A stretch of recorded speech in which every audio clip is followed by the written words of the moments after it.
सबाल खैर दोस्तों, मैं हूं आदिल खान आज़ाद। आज है 4 जून 2026 और आप देख रहे हैं आज़ाद बोल इंडिया पर मिडिल ईस्ट मॉर्निंग न्यूज़। इस शो में आज आपको दिखाएंगे समंदर में अमरीकी डिस्ट्रॉयर शिप पर ईरान का बड़ा हमला, पहली बार किया जंगी जहाज पर मौजूद कमांड एंड कंट्रोल सेंटर को ठोकने का दावा, बेरूत पर हमले का डर, ईरान बोला हम हैं तैयार, दोबारा शुरू होगी फुल स्केल जंग। सऊदी अरब और IAEA चीफ राफेल ग्रॉसी की हलचल भरी मुलाकात, क्या मिडिल ईस्ट में न्यूक्लियर ताकत के नए बैलेंस की रखी जा रही बुनियाद। सीज फायर के दावों के बीच गजा में मई का महीना रहा सबसे खूनी, मलबे के ढेर में तब्दील हुआ शहर, 119 फलस्तीनी शहीद। और इन खबरों के अलावा देखिए, क्या कुवैत एयरपोर्ट पर तबाही का जिम्मेदार है अमरीकी पैट्रियट सिस्टम, और आखिर सैटेलाइट तस्वीरों से किस अमरीकी एयरबेस पर मची तबाही की खुल गई पोल। हेडलाइन से आगे बढ़ते हैं, खबरों का सिलसिला शुरू करते हैं। ईरान ने अपने ऊपर हो रहे लगातार हमलों से आजिज आकर अमेरिका के एक वॉरशिप पर हमला बोल दिया है। इस वॉरशिप पर या इस डिस्ट्रॉयर पर मौजूद command and control centre Iran के मिसाइल और ड्रोन का असली टारगेट थे। 4 जून की ये सबसे बड़ी खबर मानी जा रही है, जिसके बाद इलाके में टेंशन और भी ज़्यादा बढ़ गई है, क्योंकि सीज फायर के दौरान इस तरह का ये पहला और सीधा हमला बताया जा रहा है। ईरानी मीडिया के मुताबिक ओमान सी में, ओमान के समंदर में मौजूद एक अमरीकी डिस्ट्रॉयर को निशाना बनाया गया। तस्नीम न्यूज़ एजेंसी का कहना है कि ये कार्रवाई उन अमरीकी हमलों के जवाब में की गई जिनमें ईरानी कमर्शियल जहाज़ों को टारगेट बनाया गया था। उधर ईरान के सरकारी ब्रॉडकास्टर IRIB ने 4 जून की रात इस हमले के वीडियो को जारी किया। आप देख रहे हैं वो वीडियो, और वीडियो जारी करके IRIB ने कहा कि अमेरिका के डिस्ट्रॉयर यानी जंगी जहाज पर मौजूद कमांड एंड कंट्रोल सेंटर ही उनका टारगेट था। ईरानी मीडिया का कहना है कि यही सेंटर इलाके में, रीजन में अमरीकी मिलिट्री ऑपरेशंस को डायरेक्ट कर रहा था। यानी ईरान जंगी जहाज नहीं, बल्कि उन जहाज़ों को हुक्म देने वाले सेंटर को ही समंदर में ठोकने का दावा कर रहा है। दोस्तों, अगर ईरानी मीडिया के दावे सही साबित होते हैं तो इसका मतलब होगा कि टकराव एक नए और कहीं ज़्यादा खतरनाक मरहले में दाखिल हो चुका है, जहां दोनों मुल्क सीधे एक दूसरे के अहम मिलिट्री एसेट्स को निशाना बना रहे हैं। यही वजह है कि इस खबर को 4 जून की सबसे अहम और सबसे बड़ी डेवलपमेंट्स में से एक माना जा रहा है, क्योंकि ईरान ने खुद दावा किया है और बाकायदा हमले का वीडियो भी जारी किया है। लेकिन खबर तब तक अधूरी है जब तक दूसरी तरफ का पहलू ना लिया जाए। पहलू आ गया इस दावे के बाद, देर रात आया, 3 और 4 जून की रात। अमरीकी मिलिट्री की सेंटकॉम ने एक बार फिर ईरान के दावे को पूरी तरह से खारिज कर दिया है। ओमान की खाड़ी यानी गल्फ ऑफ ओमान में अमरीकी नेवी के डिस्ट्रॉयर को निशाना बनाने के ईरानी दावे पर सेंटकॉम ने सिर्फ 3 लफ्ज़ों में जवाब देते हुए कहा, ईरान झूठ बोल रहा है। मिडिल ईस्ट में मिशन चलाने वाली अमरीकी मिलिट्री की सेंट्रल कमांड का साफ तौर पर कहना है कि समंदर में मौजूद अमरीकी एसेट्स, अमरीकी साजो सामान पूरी तरह से महफूज हैं, बिना किसी रुकावट के अपना काम कर रहे हैं। अमरीकी जहाज़ और फाइटर जेट्स हमेशा की तरह रूटीन के मुताबिक उड़ान भर रहे हैं और आगे बढ़ रहे हैं। अमरीकी मिलिट्री ने साफ किया कि ना तो कोई नुकसान हुआ है, ना कोई काम रुका है, और ना ही किसी डिस्ट्रॉयर पर कोई हमला हुआ है। दोस्तों, अगर इस पूरे मामले को देखें तो एक ख़ास पैटर्न नज़र आता है। ईरान की तरफ से लगातार ये दावे किए जा रहे हैं कि उसने अमरीकी फ़ौज के 5th फ्लीट हेडक्वार्टर यानी बहरीन में, जो हेडक्वार्टर है अमरीकी नेवी का, उसे एक अमरीकी एयरबेस और समंदर में मौजूद जंगी जहाज़ को निशाना बनाया है। दूसरी तरफ अमेरिका इन तमाम दावों को सिरे से खारिज कर रहा है। दोनों तरफ से चल रही इस बयानबाजी से साफ है कि इस इलाके में सिर्फ हथियारों की जंग नहीं, बल्कि एक बड़ी इंफॉर्मेशन वॉर यानी एक साइकोलॉजिकल वॉर भी चल रही है, जहां दोनों मुल्क एक दूसरे के दावों को गलत साबित करने की पूरी कोशिश कर रहे हैं। लेकिन अमेरिका के नुकसान की तस्वीरें भी सामने आई हैं। आगे देखिएगा। आगे बढ़ते हैं और एक दंदनाती हुई खबर लेते हैं। ईरान ने खुद से फुल स्केल जंग छेड़ने की धमकी दे डाली है। ईरान ने एक बार फिर साफ कर दिया है कि अगर बेरूत पर हमला हुआ तो एक मुकम्मल जंग दोबारा शुरू हो जाएगी। ईरान के फॉरेन मिनिस्टर अब्बास अरागची ने ही ये बयान दिया है और कहा है कि लेबनान और ईरान की फाइल अब एक दूसरे से जुड़ चुकी है, इसलिए जंग रुकेगी तो दोनों जगह रुकेगी, और अगर किसी एक मोर्चे पर, किसी एक महाज पर फिर से जंग शुरू हुई तो उसका असर दूसरे महाज पर, दूसरे फ्रंट पर भी दिखाई देगा। अब्बास अरागची ने 3 जून की रात अल मयादीन को दिए इंटरव्यू में कहा कि अगर इसराइल लेबनान की कैपिटल बेरूत पर हमला करता है तो नतीजा जंग की वापसी होगा, यानी ईरान जंग छेड़ देगा। उन्होंने कहा कि ईरान की फोर्सेस किसी भी वक्त दोबारा हमला शुरू करने के लिए पूरी तरह से तैयार है और ज़रूरत पड़ने पर इसराइल के कब्जे वाले इलाकों पर बेहद भारी हमले किए जा सकते हैं। बताइए अब्बास अरागची कह रहे हैं। अरागची के मुताबिक अमेरिका के साथ पैगामों का सिलसिला पूरी तरह बंद नहीं हुआ है और बेरूत पर हमले रोकने की ज़रूरत को लेकर बातचीत भी हुई है, लेकिन उन्होंने कहा कि इसके बावजूद बातचीत में कोई ऐसा नतीजा सामने नहीं आया जिसे हकीकी डेवलपमेंट, जिसे हकीकी पेशकदमी कहा जा सके। ईरान के फॉरेन मिनिस्टर ने कहा किसी भी नई बातचीत या मेज़ पर वापसी के लिए कुछ बुनियादी बातें ज़रूरी हैं। इनमें ईरानी आवाम के हुकूक का एहतराम, लेबनान में जंग का ख़त्म होना और पूरे रीजन में टेंशन का कम होना शामिल है। दोस्तों, अब्बास अरागची के बयान से साफ दिखाई दे रहा है कि ईरान फ़िलहाल पीछे हटने के मूड में नहीं है, बल्कि वो कह रहा है हम खुद जंग छेड़ देंगे, तुम आओ बेरूत पर हमला करने। ईरान ये पैगाम दे रहा है कि अगर लेबनान में लड़ाई बढ़ी तो उसका जवाब सिर्फ लेबनान तक महदूद नहीं रहेगा। दोस्तों, ईरान की कुछ और अहम खबरें अभी बाकी हैं, लेकिन उससे पहले कुछ और बड़ी खबरें बीच में सुनाने जा रहा हूं, क्योंकि ये खबरें पीछे रह जाती हैं और लोग जल्दी निकल जाते हैं। ये बहुत ज़रूरी है। 3 जून की रात सऊदी अरब में न्यूक्लियर प्रोग्राम पर हुई एक मुलाकात कई इशारे दे रही है, ख़ास तौर पर ऐसे वक्त में जब ईरान का न्यूक्लियर प्रोग्राम, मिडिल ईस्ट की जंग और रीजनल पावर बैलेंस एक साथ चर्चा में हैं। दोस्तों, सऊदी अरब और इंटरनेशनल एटॉमिक एनर्जी एजेंसी के चीफ के बीच हुई ये मुलाकात सिर्फ एक रूटीन डिप्लोमेटिक मीटिंग नहीं मानी जा रही। ऐसे वक्त में जब ईरान का न्यूक्लियर प्रोग्राम दुनिया की सबसे बड़ी फाइलों में से एक बना हुआ है, IAEA के चीफ राफेल ग्रॉसी का रियाद पहुंचना कई सवाल खड़े कर रहा है। 3 जून की रात मुलाकात हुई है। सऊदी अरब के फॉरेन मिनिस्टर प्रिंस फैसल बिन फरहान और IAEA के चीफ राफेल ग्रॉसी ने ईरान की सूरत हाल और न्यूक्लियर नॉन प्रोलिफरेशन से जुड़े मसलों पर बात की। खुद ग्रॉसी ने कहा कि ईरान की मौजूदा सूरत हाल पर बातचीत हुई है और ऐसे मसलों में डिप्लोमेसी की अहमियत बरकरार है।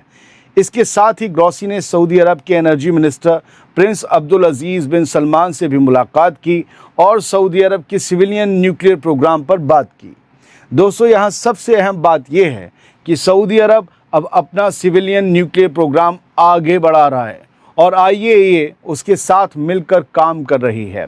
सिविलियन न्यूक्लियर प्रोग्राम का मतलब यूरेनियम का इस्तेमाल बिजली बनाने या इलाज करने की थेरेपी वगैरह या एक्सरेज वगैरह में के लिए करना है। यूरेनियम का इस्तेमाल ईरान भी यही कहता है, यही हम करना चाहते हैं। अमेरिका कहता है तुम बम बना रहे हो। ग्रॉसी ने सऊदी अरब की ट्रांसपेरेंसी की तारीफ भी की और कहा कि पूरा प्रोग्राम अमन और सेफ्टी और इंटरनेशनल उसूलों के मुताबिक आगे बढ़ाया जा रहा है। यानी एक तरफ ईरान का न्यूक्लियर प्रोग्राम मिडिल ईस्ट में टेंशन की वजह बना हुआ है, दूसरी तरफ सऊदी अरब अपने न्यूक्लियर प्रोग्राम को इंटरनेशनल निगरानी के तहत आगे बढ़ा रहा है। अब सवाल ये है, ये सब तो सादा खबरें थी, अब सवाल ये है कि क्या रियाद और IAEA की ये बढ़ती नज़दीकी सिर्फ सिविलियन न्यूक्लियर प्रोग्राम तक महदूद है या फिर मिडिल ईस्ट में न्यूक्लियर ताकत के नए बैलेंस की कोई बुनियाद रखी जा रही है। इस वक्त में जब ये मुलाकात होती है तो इस तरह का सवाल उठता है। एक और बड़ी खबर सुनिए। बड़ी खबर ये है कि गज़ा में हालात एक बार फिर से तेज़ी से बिगड़ रहे हैं और मई 2026 इस साल का सबसे खूनी महीना बन गया है। महीना ख़त्म हो गया, किस्सा ख़त्म नहीं हुआ। फ़लस्तीनी हेल्थ मिनिस्ट्री के मुताबिक मई के दौरान इसराइली हमलों में कम से कम 119 फ़लस्तीनी मारे गए, जो 2026 में किसी भी महीने का सबसे बड़ा आंकड़ा है। रिपोर्ट के मुताबिक गज़ा पर इसराइली बमबारी लगातार तेज़ हो रही है, जबकि दूसरी तरफ अमेरिका की सरपरस्ती में हुआ सीज़फायर 7 महीने बाद भी ज़मीन पर लोगों को राहत देने में नाकाम दिखाई दे रहा है। फ़लस्तीनी हेल्थ मिनिस्ट्री ने कहा है कि मारे गए लोगों में कम से कम 19 बच्चे और 10 औरतें भी शामिल थी। कितने बुज़दिल हैं वो लोग जो औरतें बच्चों को मारते हैं। दोस्तों, ये आंकड़े ऐसे वक्त सामने आए हैं जब गज़ा में लगातार नए हमले, इमारतों की तबाही और लोगों की बेदखली की खबरें आ रही हैं। यानी सीज़फायर के दावों के बावजूद गज़ा में मौतों का सिलसिला रुकता नज़र नहीं आ रहा, बल्कि मई के आंकड़े बता रहे हैं कि हालात पहले से ज़्यादा ख़तरनाक हो गए हैं। अब सुनिए दो अहम खबरें ईरान से रिलेटेड हैं। कुवैत एयरपोर्ट पर हुए हमले और उसमें एक भारतीय की मौत के बाद अब ईरान ने इस पूरे मामले से अपना पल्ला झाड़ लिया है। ईरान का कहना है कि कुवैत एयरपोर्ट के पैसेंजर टर्मिनल को जो नुकसान पहुंचा वो किसी ईरानी मिसाइल या ड्रोन की वजह से नहीं, बल्कि अमेरिका के पैट्रियट एयर डिफेंस सिस्टम की गलती की वजह से हुआ है। ये जो आप देख रहे हैं ये कुवैत एयरपोर्ट पर हुई तबाही की तस्वीरें हैं दोस्तों। 4 जून की रात ईरान की न्यूज़ एजेंसी इसना ने IRGC के स्पोक्समैन के हवाले से दावा किया कि कुवैत इंटरनेशनल एयरपोर्ट के पैसेंजर टर्मिनल की तबाही अमरीकी पैट्रियट सिस्टम की नाकामी का नतीजा थी। IRGC के मुताबिक पैट्रियट सिस्टम ईरान की मिसाइलों को रोकने में नाकाम रहा और उसके बाद उसी सिस्टम की एक मिसाइल जाकर पैसेंजर टर्मिनल से टकरा गई, जिससे बड़ा नुकसान हुआ। दोस्तों याद रहे कि कुवैत की हुकूमत पहले ही कह चुकी है कि एयरपोर्ट पर हुए हमले में 60 से ज़्यादा लोग ज़ख्मी हुए हैं और एक इंडियन सिटीज़न की मौत भी हुई है। शुरुआती रिपोर्ट्स में इस हमले को ईरान और अमेरिका के बीच हुए ताज़ा टकराव से जोड़कर देखा गया था। हालांकि ईरान ने ये माना कि उसने कुवैत में अमरीकी एयरबेस पर हमला किया है, जिससे वहाँ नुकसान भी हुआ है, लेकिन सिविलियन एयरपोर्ट पर हमला नहीं किया। ईरान का दावा है कि एयरपोर्ट को नुकसान पहुंचाने वाली चीज़ उसकी मिसाइल नहीं, बल्कि अमेरिका का अपना डिफेंस सिस्टम था। यानी एक तरफ कुवैत और उसके साथी ईरान पर उंगली उठा रहे हैं, दूसरी तरफ ईरान इस नुकसान की पूरी जिम्मेदारी अमेरिका के पैट्रियट सिस्टम पर डाल रहा है। यानी दोनों तरफ से इल्ज़ाम तराशी जारी है। हाँ, इसमें अमेरिका का रुख लेना ज़रूरी है। सेंट्रल कमांड ने कल रात ट्वीट किया, मैं आपको बता दे रहा हूँ, मैंने पढ़ा है कि ईरान झूठ बोल रहा है। फिर उसने कहा कि सिविलियन एयरपोर्ट पर हिट करने वाली मिसाइल ईरान की ही थी। अमेरिका का patriot air defence system malfunction नहीं हुआ, वो अपना रास्ता नहीं भटका, हमारा कोई इंटरसेप्टर उस एयरपोर्ट पर नहीं गिरा। ये ईरान था जिसने हमला किया, 60 से ज़्यादा लोगों को ज़ख्मी किया, एक इंडियन की जान ले ली। ये अमेरिका का बयान है, अमेरिका की मिलिट्री की सेंट्रल कमांड का। अब एक और ख़बर सुनिए। ईरान के जवाबी हमले के बाद अब कुवैत में मौजूद अमेरिका के अली अल सालेम एयरबेस से एक बड़ी खबर सामने आई है। नई सैटेलाइट इमेजेस में ये दावा किया गया है कि ईरानी मिसाइल और ड्रोन हमलों के बाद इस बेस का एक अहम हिस्सा तबाह हो गया। सामने आई तस्वीरों के मुताबिक कुवैत में मौजूद अमरीकी अली अल सालेम एयरबेस पर एक ड्रोन हैंगर या फाइटर जेट का हैंगर पूरी तरह बर्बाद हो गया। दावा किया जा रहा है कि ये नुकसान उसी जवाबी हमले में हुआ जिसे ईरान ने अमेरिका की ताज़ा कार्रवाई के बाद 3 जून की सहर में अंजाम दिया था। ईरानी मीडिया का दावा है कि कुवैत की मिनिस्ट्री ऑफ डिफेंस ने भी माना है कि ईरान ने क्रूज मिसाइल्स, बैलिस्टिक मिसाइल्स और ड्रोन्स के ज़रिए उन ठिकानों पर हमले किए थे। कुवैत ने कल कहा था कि हमने दर्जनों मिसाइल और ड्रोन इंटरसेप्ट किए, कुछ ने हिट कर दिया और नुकसान हो गया। यानी अब एक तरफ कुवैत एयरपोर्ट को पहुंचे नुकसान को लेकर बहस चल रही है, दूसरी तरफ सैटेलाइट इमेजेस के हवाले से ये दावा भी सामने आ रहा है कि अमरीकी एयरबेस को भारी नुकसान पहुंचा है। अब सवाल ये है कि अगर ये तस्वीरें और दावे साबित सही हो जाते हैं तो क्या अमेरिका इस हमले का नया जवाब देगा या फिर दोनों तरफ से बढ़ती कार्रवाई मिडिल ईस्ट को एक और बड़ी जंग की तरफ धकेल देगी? क्या होगा पता नहीं। एक और खबर सुनिए। ईरान ने अमेरिका और इसराइल को सीधा पैगाम देते हुए कहा है कि अब ईरान को धमकी देकर फ्री में बच निकलने का दौर ख़त्म हो चुका। तेहरान का कहना है कि हालिया जंग में जो कुछ हुआ उसने ये साबित कर दिया कि अब ईरान के खिलाफ हर कदम की कीमत चुकानी पड़ेगी। ईरानी पार्लियामेंट के स्पीकर मोहम्मद बाकिर गालिबाफ ने इमाम रूहुल्लाह ख़ुमैनी की बरसी के मौके पर जारी अपने पैगाम में कहा कि अमेरिका और इसराइल के साथ हालिया टकराव ने यह दिखा दिया कि अब ईरान को बिना नतीजे भुगते धमकाना मुमकिन नहीं रहा, कि अगर आप धमकाओगे ईरान को नतीजे भुगतने होंगे। फिर गालिबाफ ने कहा कि इमाम ख़ुमैनी हमेशा ईरान की आज़ादी, खुद मुख्तारी और इज़्ज़त की बात करते थे और अमेरिका को ईरानी आवाम का सबसे बड़ा दुश्मन बताते थे। उन्होंने कहा कि इमाम खुमैनी का मानना था कि इस्लामी दुनिया बड़ी ताकतों को झुकाने की सलाहियत रखती है और ईरान किसी भी दबाव के आगे झुकने वाला नहीं है। दोस्तों, ये थी कुछ बड़ी खबरें जो मैंने आप तक ट्रांसपेरेंसी के साथ और कई पोर्टल्स के लिंक्स के साथ पहुंचा दिया। मैं 3-4 अखबार हमेशा आपके सामने रखता हूं हर खबर पे, ताकि आपको तस्दीक हो जाए, आप पढ़ लें लिख लें। उसके बाद भी बहुत से लोग हैं नहीं समझते हैं, पढ़े लिखे नहीं हैं, कि कहाँ से लाते हो, झूठ है सच। तो पढ़ा करो, इक़रा पढ़ा करो, यही कहूँगा। और सब लोग आप लोग पढ़ाइए अपने बच्चों को।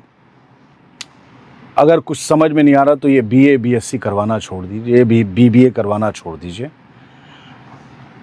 AI में भेजिए। आगे यही सब की जॉब खाने वाला है, तो फिर इसी को डेवलप करने वालों की फ़ौज बनाइए और बाकी वकालत करवाइए। अगर आपकी तथा है तो फिर डॉक्टर बनाइए। ये चीज़ें रिप्लेस नहीं होंगी। बहुत बहुत शुक्रिया। सलामत रहिए, खुश रहिए।